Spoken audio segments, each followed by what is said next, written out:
नमस्कार दोस्तों, स्वागत है आपका अपने YouTube channel GSP online study में। आज हम आपको इंग्लिश स्पीकिंग की क्लास में पढ़ाने जा रहे हैं यूज़ ऑफ डिड। क्या पढ़ाने जा रहे हैं? Use of did.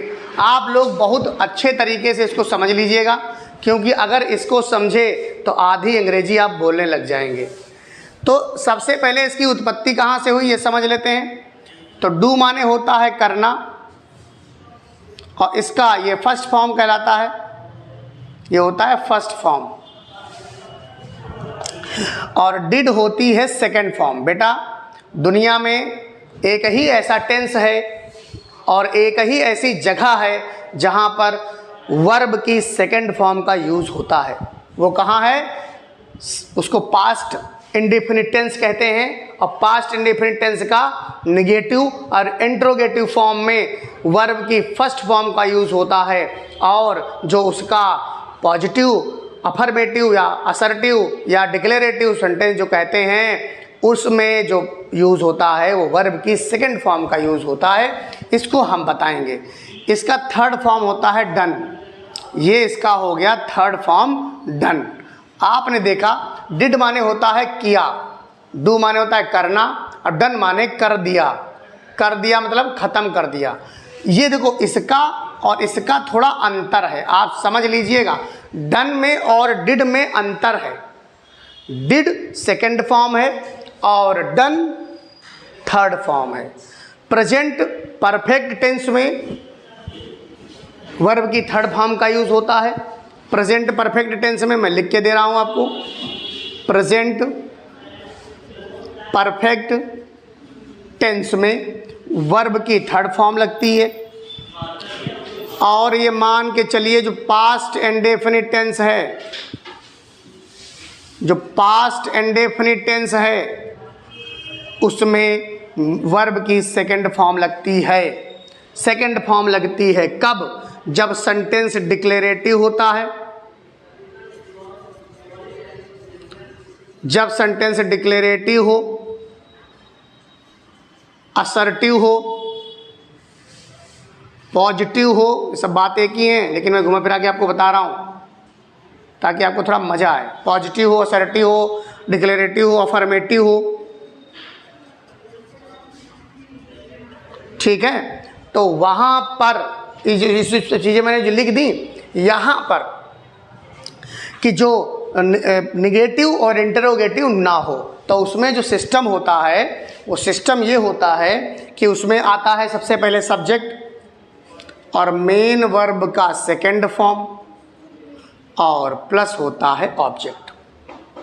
ठीक है, ये तो हो गया पास्ट इंडेफिनिट का ये वाला फॉर्म जो मैंने आपको बताया।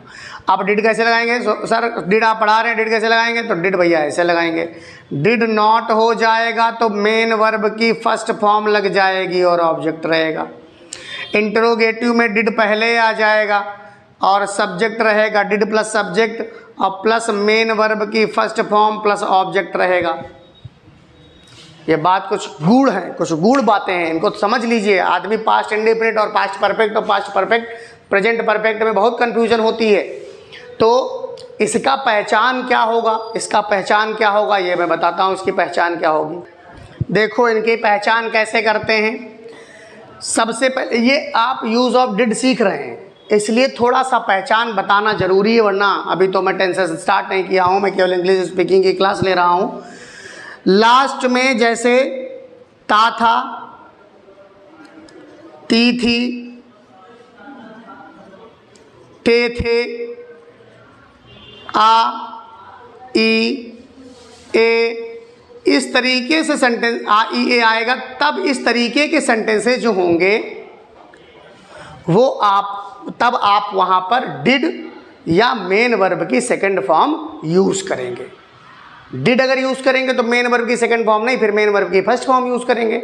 और अगर डिड नहीं यूज करेंगे तो मेन वर्ब की सेकंड फॉर्म। अभी मैं सब समझाऊंगा, ये पूरा टेंस कवर कर रहा हूँ, इससे बहुत आप इंग्लिश बोलने में बहुत मदद मिलेगी। अब इसके सेंटेंसेस क्या होंगे आप समझिएगा, जरा देखिएगा, ध्यान से सुनिएगा।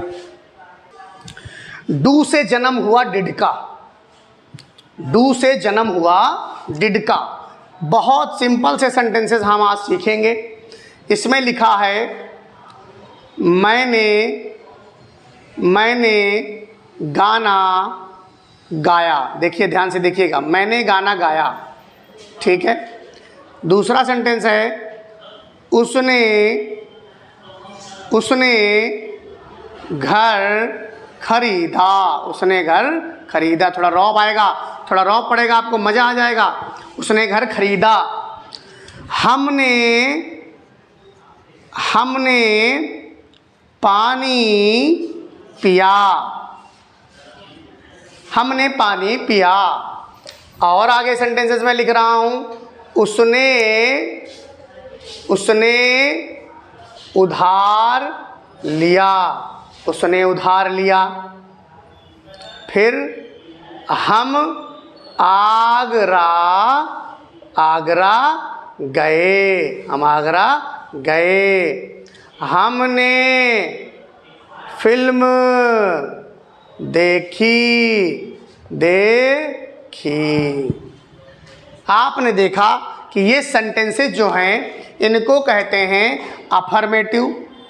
अफर्मेटिव, डिक्लेरेटिव, असर्टिव, इनको सब कहते हैं असर्टिव।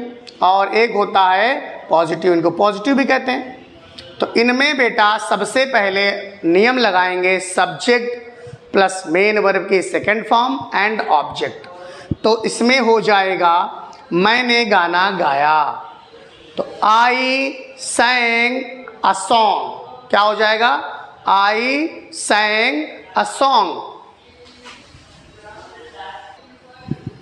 ठीक है, तो यहाँ पर मैंने गाना गाया, तो ये मैंने गाना गाया का मतलब क्या हो जाएगा? आई सैंग। सिंग माने गाना, सिंग माने होता है गाना, और सिंग की सेकंड फॉर्म यहाँ लगी सैंग, तो आई सैंग अ सॉन्ग। उसने घर खरीदा, ही बॉट अ हाउस। अब देखिए घर है तो घर खरीदा, खरीदना की होती है बाई, लेकिन बॉट सेकंड फॉर्म हो गई।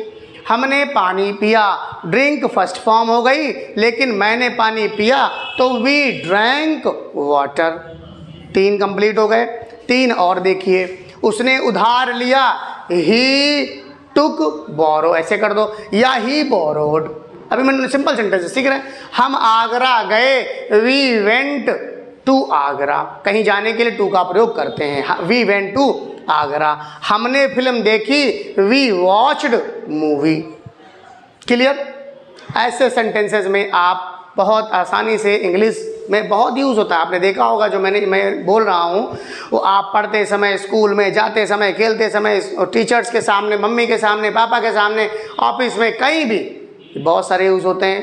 सर को बुला दीजिए, मैंने उसको बुलाया नहीं, मैंने उसको नहीं कहा, मैंने उसको गाली नहीं दी, मैंने उसका कलम नहीं चुराया, मैंने उसकी किताब नहीं ली। स्कूल में बोलते हो ना, या कहीं ऑफिस में जा रहे हो, अरे मैं नहीं गया था, मैं नहीं गया, मैंने नहीं देखा, मैंने उसको नहीं देखा, मैंने उसको बहुत दिनों से नहीं देखा।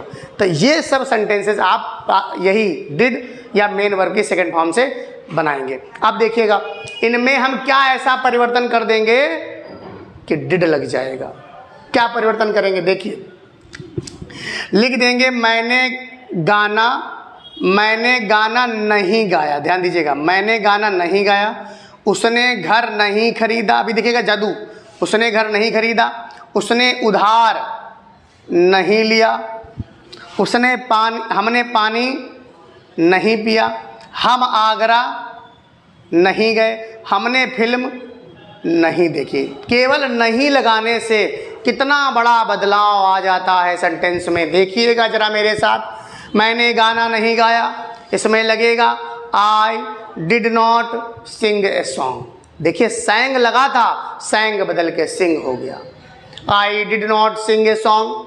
आई did not buy a house. पहले ही बता चुका हूँ, फर्स्ट फॉर्म बाई होती है, ड्रिंक का, पानी का, पीने का ड्रिंक होता है, उधार लेने का बारो होता है, और जाने का गो होता है, और देखने का वॉच होता है। बट यहाँ पर लगेगा I did not sing a song. उसने घर नहीं खरीदा, he did not buy a house. हमने पानी नहीं पिया, we did not drink water. उसने उधार नहीं लिया, ही डिड नॉट बोरो। हम आगरा नहीं गए, we did not go to Agra, हमने फिल्म नहीं देखी, we did not watch a movie. बात समझ में आ गई? ये है आपका पास्ट इंडेफिनिट टेंस भी कह सकते हो उसको, डिड भी कह सकते हो, पास्ट इंडेफिनिट टेंस भी कह सकते हो। अब अगर यही चीज़ अब देखो मैं कैसे डिड स्टार्ट में यूज़ करता हूँ। मान लो यहाँ से नहीं हटा दिया हमने, यहाँ से नहीं हटा दिया, यहाँ से नहीं हटा दिया, यहाँ से नहीं हटा दिया, यहाँ से हटा दिया, यहाँ से हटा दिया और यहाँ से भी हटा दिया, नहीं हर जगह से हटा दिया और लगा दिया मैंने क्या क्या क्या क्या क्या क्या क्या। बात समझ रहे ना? क्या मैंने गाना गाया, क्या उसने घर खरीदा, क्या हमने पानी पिया, क्या हमने फिल्म देखी, क्या हम आगरा गए, क्या उसने उधार लिया। मैं एक ही सेंटेंसेस को इसलिए पढ़ा रहा हूँ, आप सोचेंगे सारे सेंटेंस एक ही पे, इसलिए क्योंकि आप डिफरेंस समझ सको। You should have know about the difference between affirmative sentences, negative sentences and interrogative sentences.